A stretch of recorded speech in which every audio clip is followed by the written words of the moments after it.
Lizard Wizard. Welcome to 3RRR. Thank you. Thanks. And this is, just for anyone listening at home, this is recorded after your blistering set this afternoon.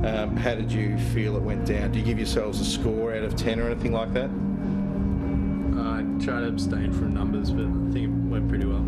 Yeah, it was interesting because the first half was new stuff, and we literally released a record yesterday, but it's from the album that's coming out after that, if you know what I mean. Yeah. So it's all really fresh. So it was sort of hard to gauge the crowd, but it was good.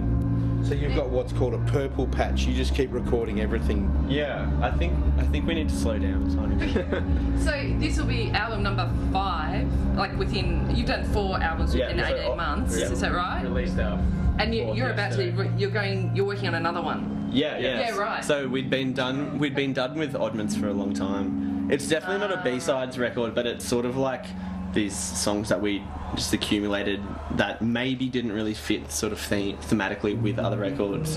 But we felt were good songs in their own right. So that's Oddments, and then so that sort of was almost done before you know what I mean? Like we didn't have to work. Yeah, you already had the songs, and it was just chuck them on the album. 3RRR listeners may remember you from doing a live to air on 3RRR. Was it late last year? I think it was. Yeah. And it was great to see is it 7 members of King Gizzard on the stage? Yep, 7. Now, does that create any problems having a 7? I know probably the general questions you get are, what does King Gizzard and the Lizard Wizard mean? Yep. And how is it 7 members? But I'm just picturing, if 6 of you can make it to rehearsal and the 7th one can't get there, you have to start ringing everyone again. Yeah, it's surprisingly like so sort of seamless, the process, I guess. Everyone's quite professional. I think there's maybe a bit of a sort of like a feeling that maybe we're fried coastal boys that blah blah blah, but we're very professional when it comes down to it.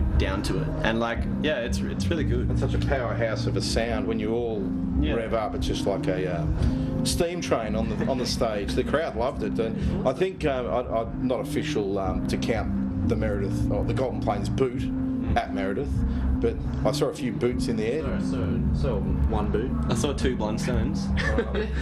Maybe I was a bit blurred vision at that point, but there were a lot of people that were quite excited about you. Yeah, so that's good. I'd take it as a boot nominee. So we'll see. Nominee. There's a lot of boots. I think every show there's a boot, but then there's there's 10,000 boots one show, and that's one sort of, and that's the boot. That is the boot. Fair enough. Good answer. Yeah. And I was going to talk to you about you're about to head overseas. Is that right? Yeah. Yep. Well, you're doing a monster tour at the moment. What are you doing? You've got 5 dates in Melbourne coming up. Yeah. And then a few country Victoria, regional Victoria. Yeah, a couple.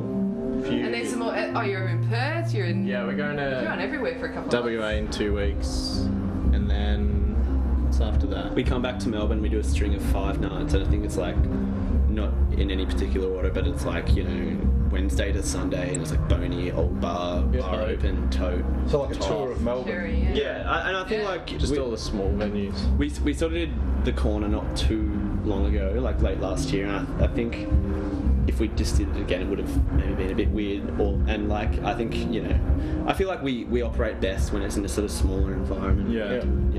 And this music festival in Austin that you're going to, can you tell me a little bit about that? It's called Austin Psych Fest. I think it was started or it's curated by the Black Angels. Yep. Not the Bikie Gang, the band. No, the Southern Psych band. Yeah. I think they have a lot to do with curating the lineup every year. And Did I read it right? Are the Zombies playing there? Yeah, the Zombies. Zombies are playing.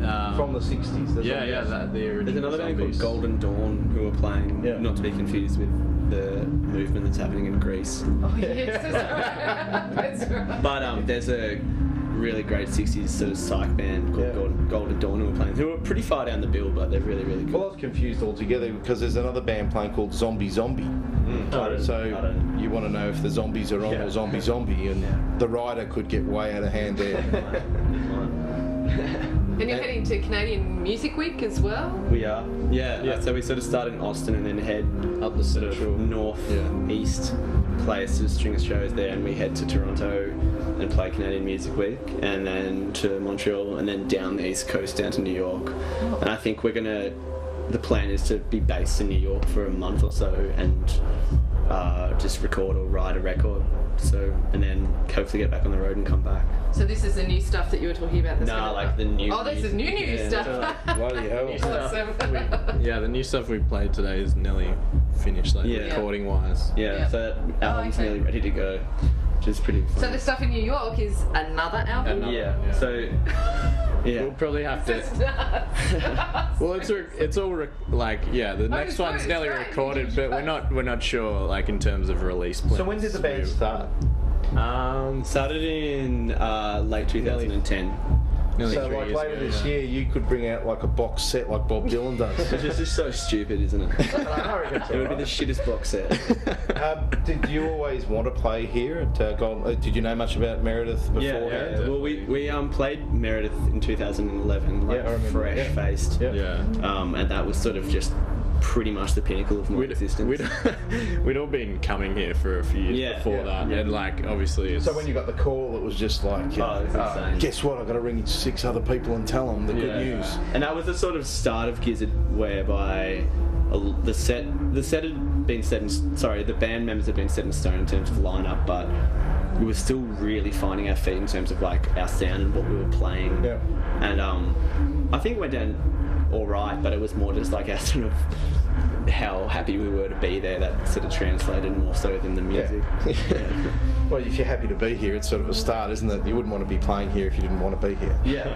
No, it's good. It's insane to be able to play here. Like it's such a pleasure. Yeah. And you're hanging around for the weekend? Yeah, definitely. Who are you looking forward to seeing here? Probably Yolo Tango the most. Sort of both of our favourite bands. Band. You know they were just in this room. I did not know that. So White smells so good. Ira came side stage while we were playing for 5 minutes. He came I don't know what made him walk away. I think he didn't like us.